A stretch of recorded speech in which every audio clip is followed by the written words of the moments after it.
Hola chicos, Filosofía 25. Yo creo que este vídeo va a ser bastante interesante. La cosmología. Cosmos significa mundo, logos conocimiento.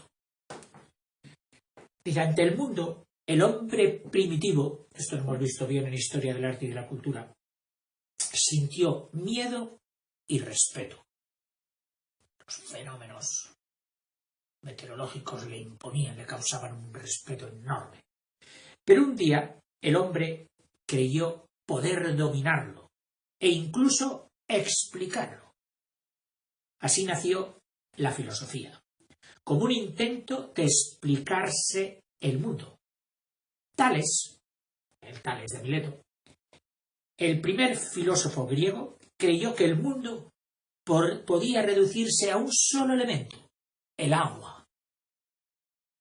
Esto nos hace hoy sonreír. Pero el mundo nos sigue invitando a filosofar aún más que antes, pues la ciencia nos ha descubierto nuevos y maravillosos misterios. La cosmología es el estudio filosófico del mundo. No el estudio científico, el estudio filosófico. Nosotros estudiaremos, dice, únicamente estas cuestiones. 4. Primera, ¿qué es el espacio? Segunda, ¿qué es el tiempo? Tercera, ¿cómo se explica el movimiento? Y cuarta, ¿cuál es la composición de los cuerpos? Bueno, de momento pasamos a la primera, el espacio. A ver dónde he dejado yo la tiza. Ah, perdón.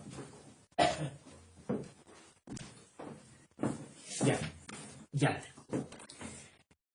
Nos pone de principio, de aperitivo, una frase de Pascal, gran matemático y filósofo francés. El silencio eterno de esos espacios infinitos me espanta. Noción vulgar del espacio. Es decir, el espacio. Pero empecemos por la noción vulgar, la que tiene todo el mundo. Supongamos el movimiento local de un cuerpo. Un cuerpo está ahora aquí, en este punto. Lo trasladamos, por ejemplo, una bola, y ahora está en este otro punto. Este lo podemos llamar un lugar A, y este vamos a llamar el lugar A'. Antes estaba aquí y ahora está aquí. La bola que hemos trasladado se traslada y ocupa los lugares A y A' en el espacio. Para que se dé este movimiento local, de lugar, es necesario, primero, es necesario un cuerpo.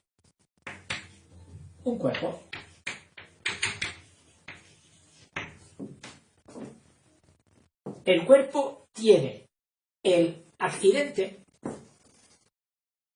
la característica, la cualidad de la cantidad, que lo hace extenso. Este cuerpo tiene el accidente de la cantidad. La cantidad lo hace extenso. Es decir, que ocupa una extensión. Es decir, que le hace llenar un cierto espacio. O sea, este cuerpo, la bola, tiene cantidad y esa cantidad le hace ocupar un cierto espacio. Este espacio que llamamos extensión. Segundo, se necesita que haya espacio, además del cuerpo, que haya espacio, para que ese cuerpo pueda ocupar dos lugares sucesivo. Primero este y este. Si no hubiera espacio, no podría moverse. Así, mediante los sentidos del tacto y de la vista, sobre todo, surge la primera percepción del espacio en su doble aspecto. En su doble aspecto. Espacio lleno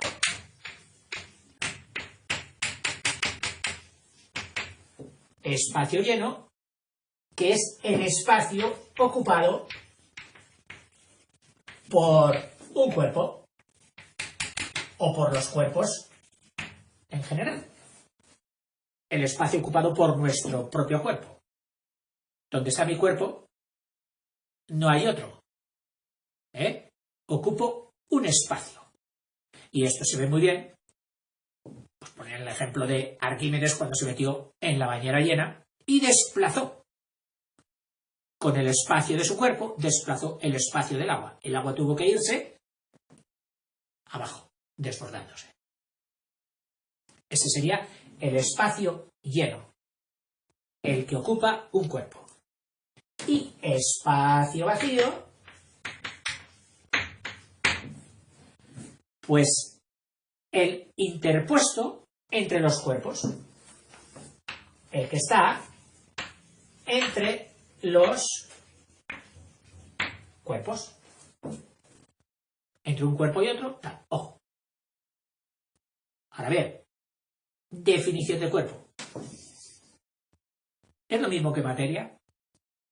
Porque materia tiene 3 estados: sólido, líquido y gaseoso. Entonces, ¿dónde queda el espacio? ¿Es solo el interpuesto entre 2 sólidos? ¿O entre un sólido y un líquido? ¿O entre 2 líquidos? ¿O entre... son más preguntas. De esta forma, pero bueno, como estamos en el concepto vulgar, no conviene que metamos ahora connotaciones científicas. No empecemos a hacer física. Estamos en el conocimiento vulgar, lo que ve todo el mundo, la inmensa mayoría. El espacio, dice, de este modo se va formando una noción vulgar del espacio. ¿Qué sería el espacio? Pues dice, el espacio es el recipiente de los cuerpos y también ámbito del movimiento. O sea, esta noción vulgar del espacio tiene 2 proposiciones que pueden definirlo bien.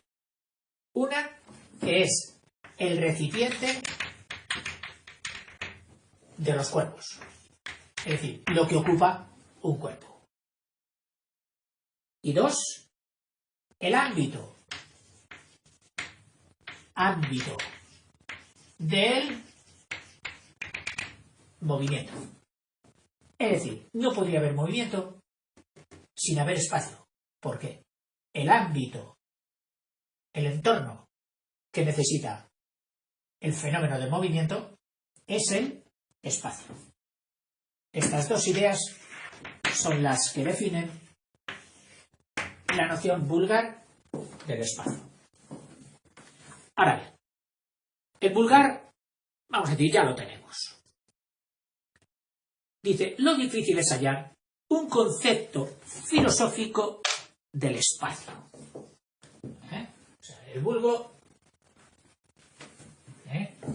a lo pobre, podríamos decir, ya hemos definido el espacio.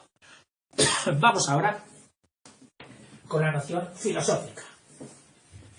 Y que Dios nos asista, porque verás tú lo complicado, pero también interesante que es. Dice, ¿qué es el espacio? Dice, no podemos contentarnos con un conocimiento vulgar del espacio. Por eso te invitamos, nos invitan, a ti y a mí, a los dos, a filosofar un poco. Venga, vamos a filosofar. Preguntas. ¿Qué es el espacio? Otra. ¿Qué es el vacío? Otra. Pero, ¿puede existir el vacío? ¿Existe un espacio infinito?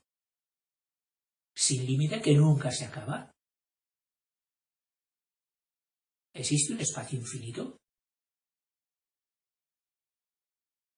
¿O el mundo ocupa un lugar, un espacio limitado? ¿Hay unos límites, un final en algún sitio? Algo así como se les antojaba a los hombres antiguos sobre el mar, sobre el océano. ¿Dónde está el final? Bueno, pues aquí con el espacio. ¿Es infinito? ¿Hay unos límites? Y si el espacio fuera limitado, ¿qué hay más allá del espacio? Es decir, si admitiésemos unos límites, ¿qué habría más allá de esos límites, más allá del espacio? Dice, quizás sientas vértigo ante esta pregunta. Dice, también los grandes filósofos lo sintieron, pero se lanzaron al abismo a pensar. Dice, ¿quieres saber lo que dijeron algunos de ellos? Bueno, tanto si lo quieres como no lo quieres, te lo voy a decir. Dice, Leucipo y Demócrito. Leucipo y Demócrito,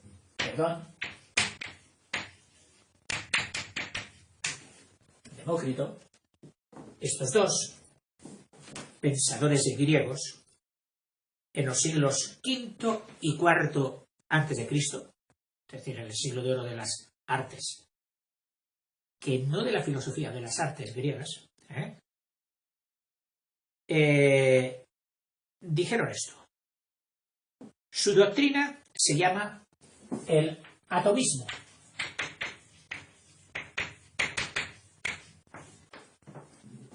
El atomismo, que tiene dos proposiciones. Los cuerpos se componen de átomos. Y alguno dirá, oiga, pues si los átomos es una cosa moderna. No. El concepto físico de átomo sí es relativamente moderno.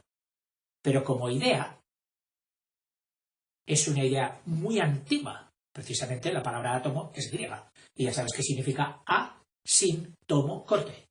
Sin corte, el sin corte. Es decir, la materia la puedes ir troceando, cortando hasta hacerla diminuta. Más. Y cuando llegases a un último, porque no se puede ir hasta el infinito, la razón se niega. Ese último, indivisible, impartible, no cortable, sería el átomo, el átomo. Bueno, pues ellos dicen que el mundo estaría hecho de átomos, es decir, unas partículas insignificantes, minúsculas, pero al fin y al cabo partículas, que serían los átomos. El mundo estaría hecho de esos. Y dicen, estos átomos, los átomos son eternos. Es decir, no han tenido ni principio ni tendrán fin y han existido siempre. Y desde la eternidad están cayendo, caen en el espacio. O sea, como un chorro de átomos, de la materia va cayendo en el espacio. Dice, ¿qué es para ellos el espacio? O sea, para ellos el espacio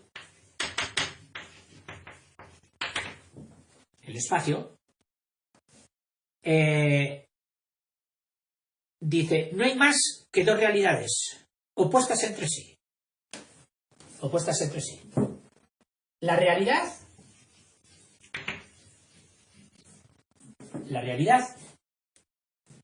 son los átomos. Los átomos. que define lo lleno. La realidad hecha por átomos define lo lleno. Y la realidad, la otra realidad, el espacio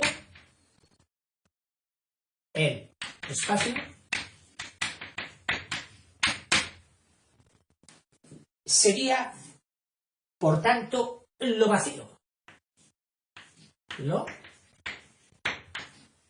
vacío. O sea, materia, espacio, lo lleno, lo vacío. La materia de átomos eternos que van cayendo sobre el vacío y lo van ocupando. Ese vacío, que tendría todavía partes vacías, lo no ocupado por los átomos, sería lo vacío.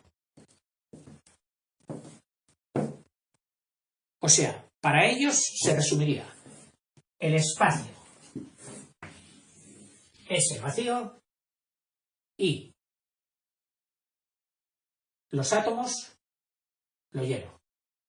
Pero para ellos entonces, como estamos con el espacio, nos centramos en ellos y decimos, ¿cómo veían el espacio? Lo veían como el espacio, como el vacío. El vacío, que era algo así como la nada absoluta. En el espacio no hay nada, porque donde hay algo están los átomos. O sea, el espacio sería lo vacío. Y ahora, esta es la primera pesca que ha hecho en la historia sobre el concepto de espacio, que han sido nuestros amigos Leucipo y Demócrito.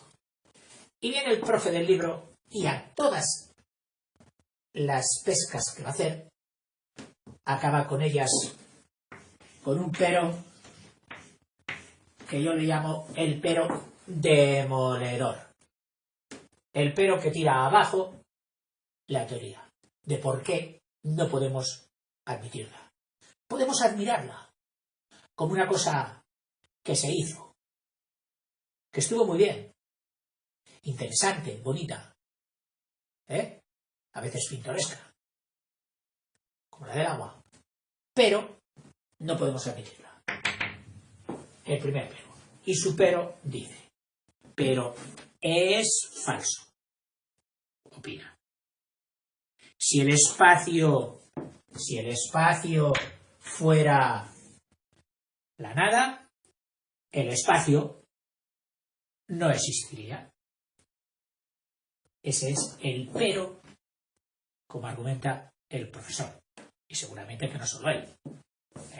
Dice que esta teoría, bonita e interesante, dice, pero no es cierto. Dice, si fuera la nada, el espacio no existiría. Pasamos unos cuantos siglos, hasta el siglo XVIII francés. Perdón, XVII. Con Descartes. Ya hemos visto que estos dos, Leucipo y Demócrito, eran de los siglos V y IV antes de Cristo. Fíjate el salto que damos ahora hasta el siglo XVII con Descartes. El de los ejes cartesianos y de muchas cosas más. Porque también era filósofo. Descartes argumenta lo siguiente. Bueno, Descartes es siglo XVII. Argumenta. Primero, que el vacío es imposible. O sea, para Descartes el vacío es imposible, eso no hay, no existe. Si en el interior de una botella, dice, hacemos el vacío, las paredes se juntarían, que es lo que se puede observar si tú coges una botella de plástico débil, endeble, y succionas queriendo sacar la materia que haya en el interior. Tendrías el propósito de vaciarla. Claro, lo puedes hacer tú o lo puedes hacer con una máquina más potente. ¿Y qué pasaría? Pues que las paredes se juntarían. El vacío, que tú presumías que se podía hacer, ha sido imposible. O sea, para él, el vacío es imposible. Siempre tiene que haber algo. Por tanto, dice, si el vacío es imposible, dice, el vacío, por tanto, el espacio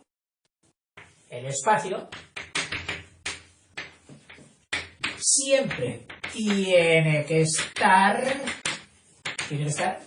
lleno. ¿De qué? De cuerpos extensos, de cuerpos que ocupan. Descartes creo que ya tenía la idea de cuerpo gaseoso. O sea, y obedecía a su realidad, a la que él veía. Ya era físico también, matemático.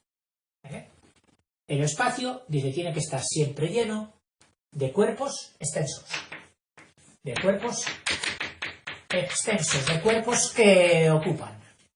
De cuerpos extensos. Y tercero, según esto, deduciendo de esto, dice, según esto, define al final el espacio que es la extensión, la ocupación, la extensión de los cuerpos. O sea, para él, todo está lleno de cuerpos. Y si está lleno, no está vacío. El espacio que es entonces, la extensión de los cuerpos. La suma de la extensión de los cuerpos. Y esa suma sería igual al total. No queda lugar para el vacío. Eso sería Descartes. Pero, y viene ahora, pero, viene el profe con la rebaja y le dice a Descartes, pero como los cuerpos no son, bueno, esto todavía sería parte de la interpretación de Descartes, que al ser los cuerpos nada más que extensión, el espacio se identifica con los cuerpos, que es lo que yo te acababa de decir un momento, que en ese espacio solo habría cuerpos. Bien, según Descartes, cuerpo, extensión y espacio, o sea, según Descartes, cuerpo es igual a extensión y es igual a espacio. Todo es lo mismo, cuerpo, extensión y espacio, según Descartes. Y ahora viene el pero del profe. Dice, pero los cuerpos, dice, son algo más que pura extensión. Los cuerpos son algo más que pura extensión.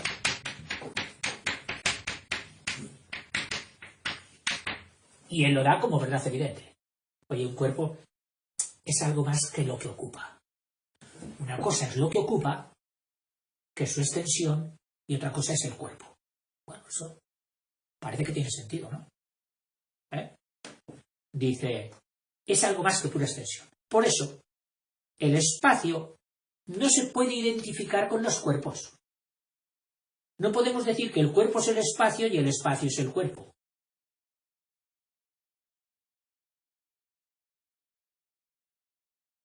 parece razonable. Y puede haber, y ahora viene la corrección que la ciencia le ha hecho a Descartes, con el asunto de la botellita, que seguramente tú ya lo habrías pensado. Dice, claro, usted ha cogido una botellita de paredes muy delgaditas. Pero ¿y si coge una botella de hierro macizo? Y usted con las máquinas más potentes extrae todas las moléculas y átomos de seguramente el aire que tenía, o del gas que tenía, o del líquido que tenía. Esas paredes no se cierran, no se comprimen, siguen rígidas ahí. Sí, estarían soportando la presión de los fluidos exteriores, pero ellas aguantan. ¿Y qué es lo que hay dentro? Nada. Me parece que el vacío absoluto no se ha conseguido, pero casi nada. Pero teorizando podríamos decir, sí que se puede conseguir el vacío absoluto. Dice, y le decimos al señor Descartes, mire usted, después que usted se murió, han conseguido espacios vacíos. La física moderna admite el vacío absoluto. En el interior, bueno, lo admite en el interior de un átomo.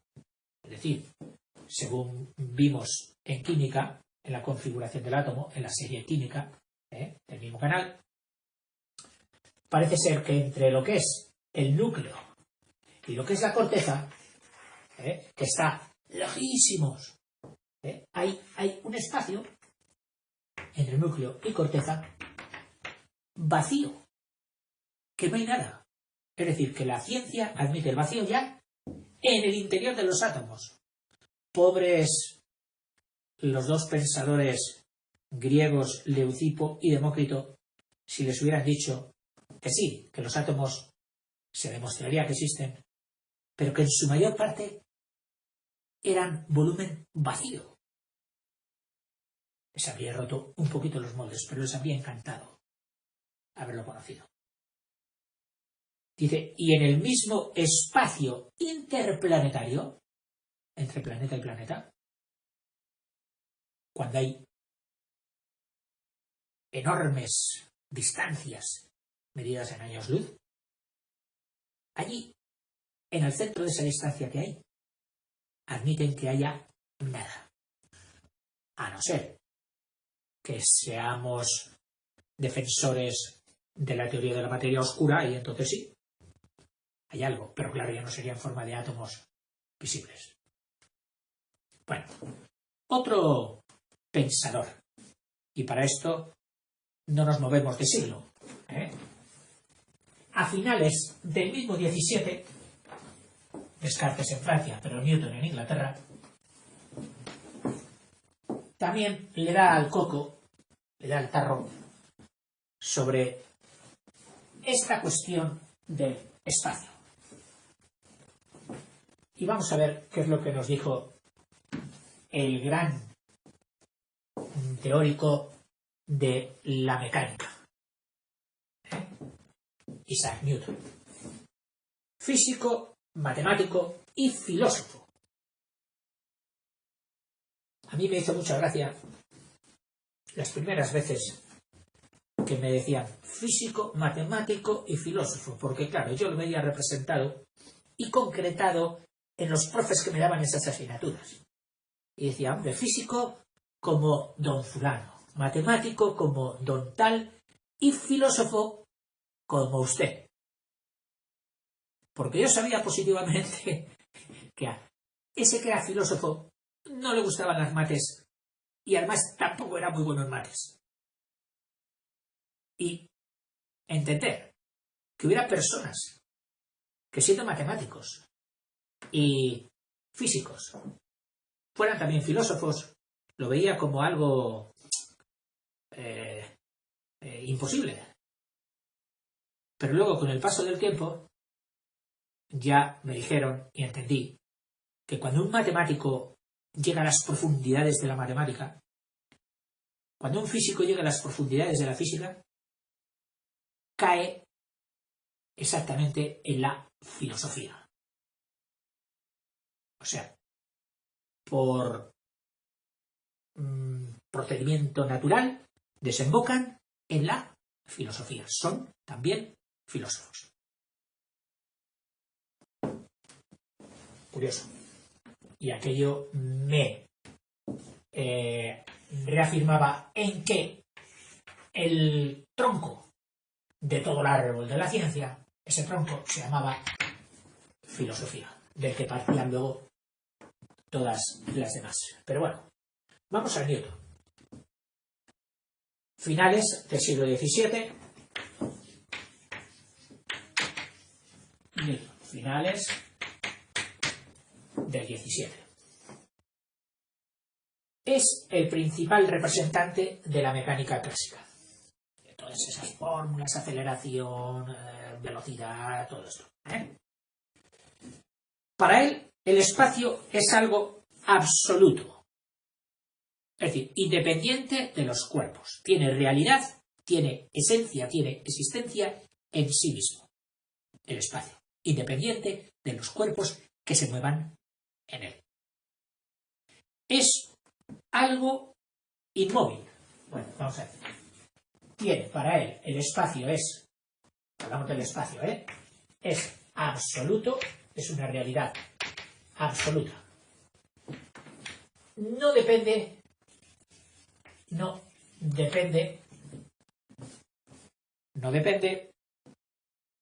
de los cuerpos. No dependiente de los cuerpos. Los cuerpos son otra realidad, independiente de la del espacio. Tiene las características de ser inmóvil. Él era el mecánico, el del movimiento. Entonces dice, no, el espacio no se mueve. Es inmóvil. El espacio es infinito. ¿Dónde acaba? No acaba. Infinito.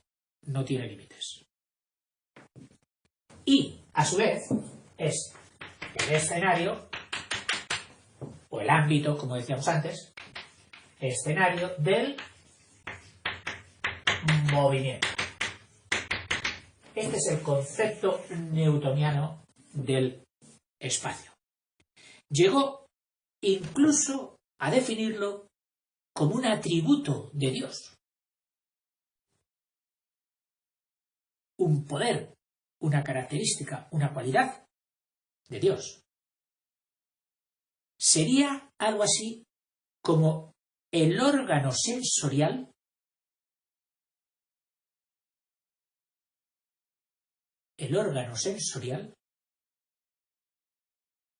de que Dios se sirve para sentir las cosas. Está entrecomillado. Son palabras de Newton. Intento comprenderlas igual que tú. Pero me quedo ahí, en el intento. El espacio sería un atributo de Dios, que sería como su órgano sensorial para detectar, para sentir, como las antenas para sentir las cosas. Ese sería el espacio. Un atributo divino. Newton, Newton. Bueno. Ahora dice que en este paso de mezclarlo con la deidad, todavía hubo quien fue más lejos. Por ejemplo, Fenelon y Clarke. Fenelon y Clarke. Que llegaron a identificar el espacio claramente con Dios. No sé si esto, o sea, para ellos el espacio era Dios. Nos movemos en Dios. Dios es todo. Dios ocupa todo. Sería quizás la teoría del panteísmo, pero panteísmo en el sentido de que todo es Dios. Dios lo es todo. Nosotros somos parte de Dios, composición de Dios. El espacio, todas las cosas, sería Dios. Fénelon y Clarke. Esperemos que les llegue el pero del profe. Aquí está. Pero,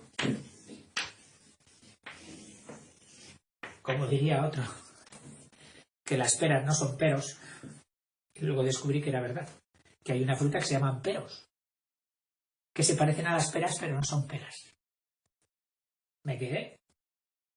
Digo, mira, por eso se decía peros, que los peros, ¿cómo es? Que las peras no son peros, que las peras no son peros. Decían que las peras no son peros. Bueno, diré pero. La física y la astronomía moderna, la física y la astronomía moderna, es decir, después de Newton, dice, ya no admiten esta teoría. Y el espacio, dice, no puede identificarse con Dios. Lo cual nos parece, pues, realmente interesante y posiblemente cierto. Una cosa sería Dios, aunque cuando decimos la palabra Dios, yo hace tiempo ya que prescindo de cualquier interpretación humana, prefiero dejarlo ahí. Dios. No, pero es que el Dios tal. No. Esos ya son interpretaciones humanas, versiones humanas. No. Dios. Bueno, pero sí estoy de acuerdo en que ese Dios no puede ser el espacio. Bueno, vamos allá. Otro filósofo. Otro pececito que nos pescan para que nos diga su opinión de el espacio.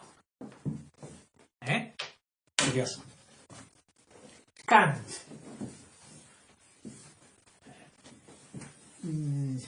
Decisivo e influyente en la historia de la ciencia y del pensamiento, vamos, como pocos. Kant.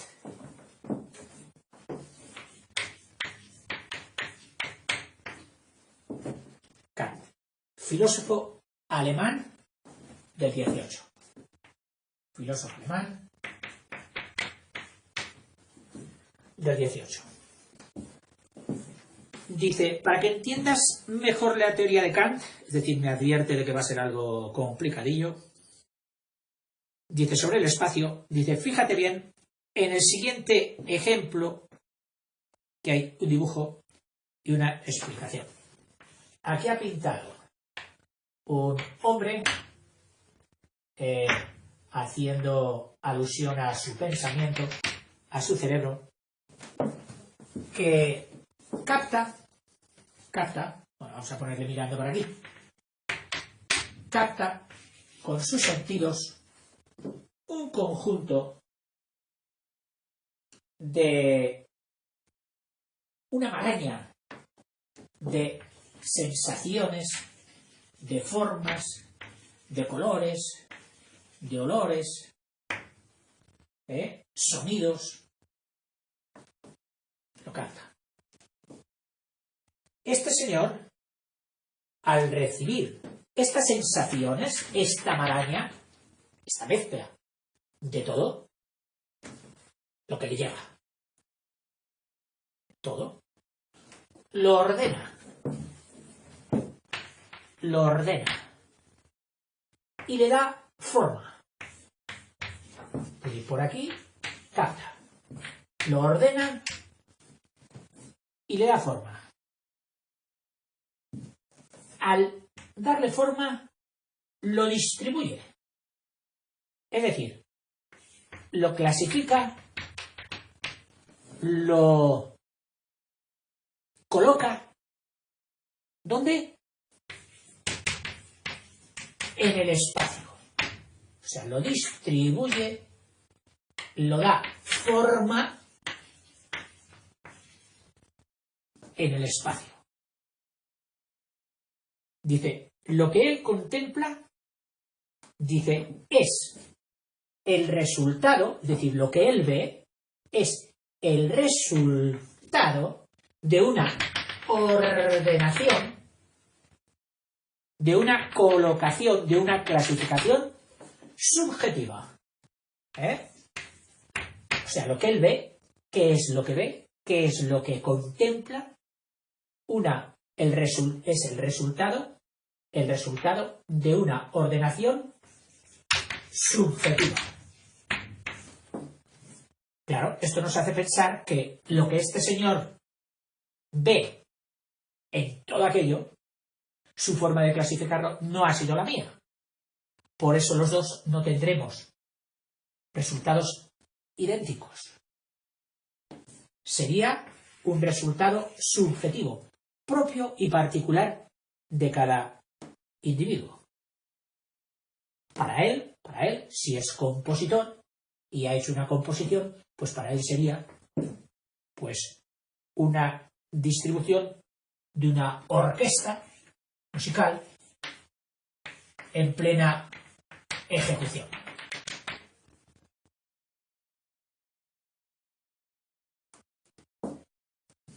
Dice, pues para Kant sucede algo parecido. Esto solo ha sido un ejemplo previo para que entendamos mejor la idea que tiene Kant del espacio. Veamos.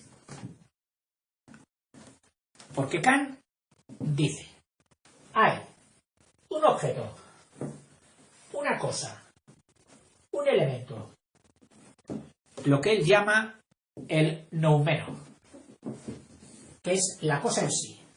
Es decir, está la cosa en sí misma, cosa en sí, lo que él llama el noumeno,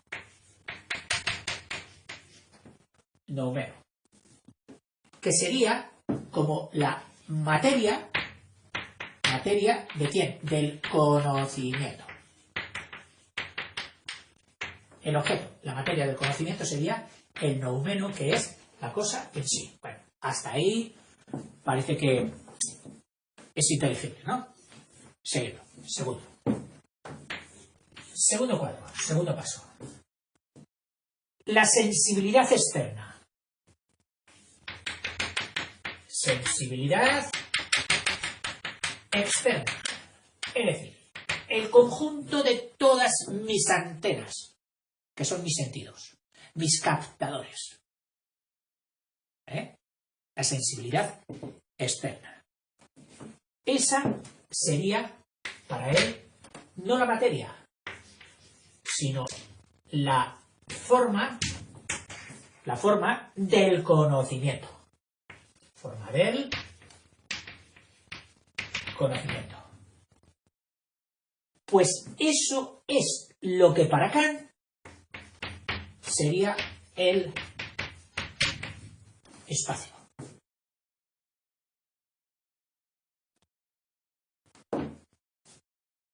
El objeto,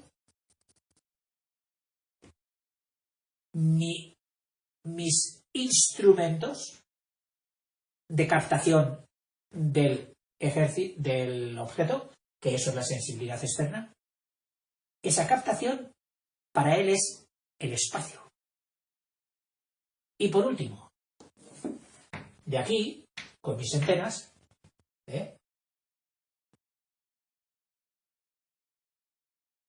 lo que deduzco, es decir, el archivo que hago con lo que he visto de esto, el archivo, hablando con palabras modernas, que sería lo que conocemos,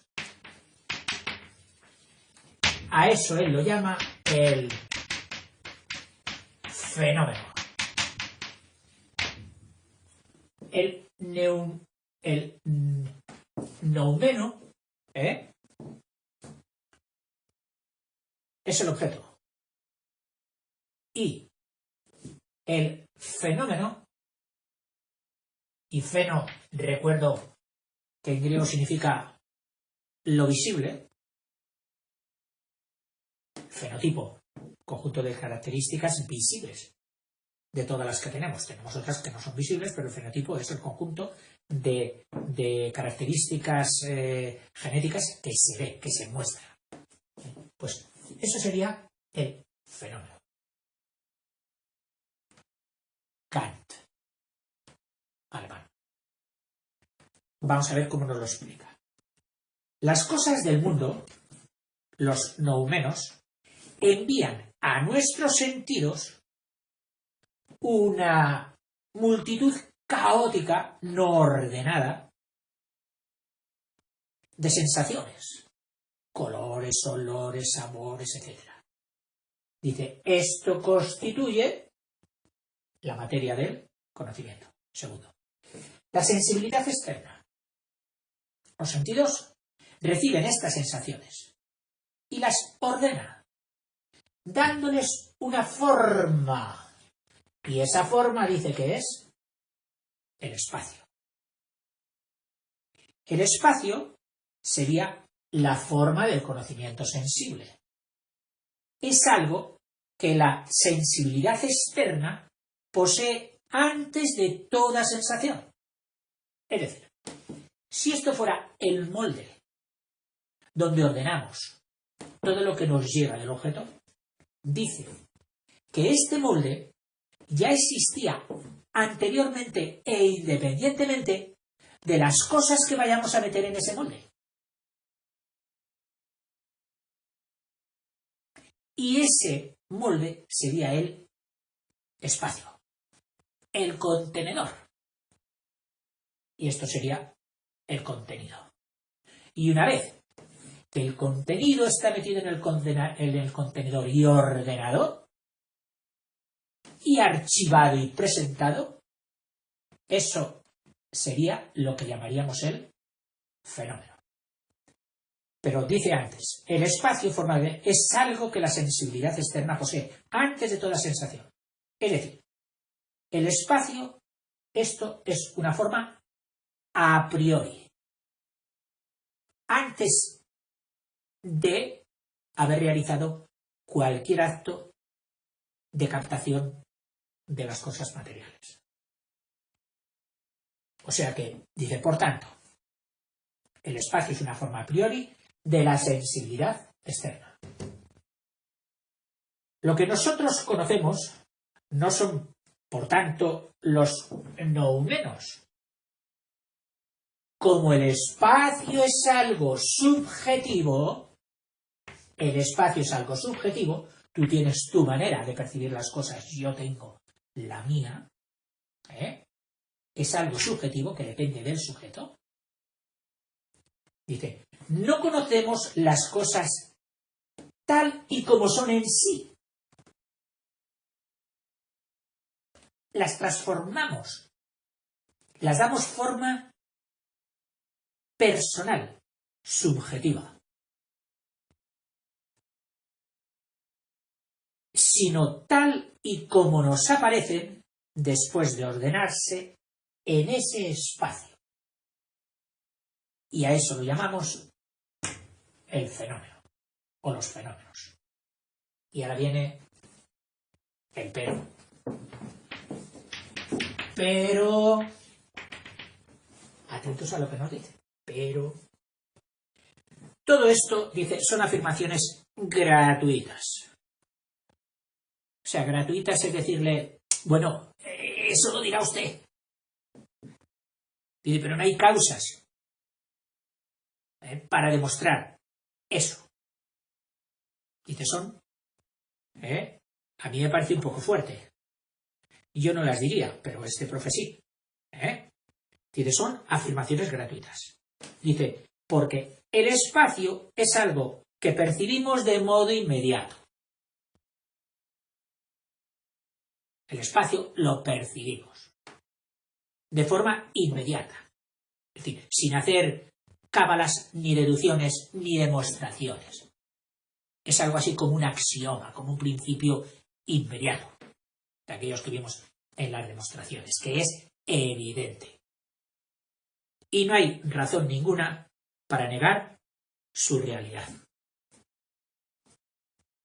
Y con eso despacha al señor Kant. Bueno, no me gusta hacer los vídeos largos porque si te estoy aburriendo sería peor si es largo. Así que vamos a dejarlo aquí y retomamos buscando otros peces para la canasta de lo que es el espacio. Hasta ahora.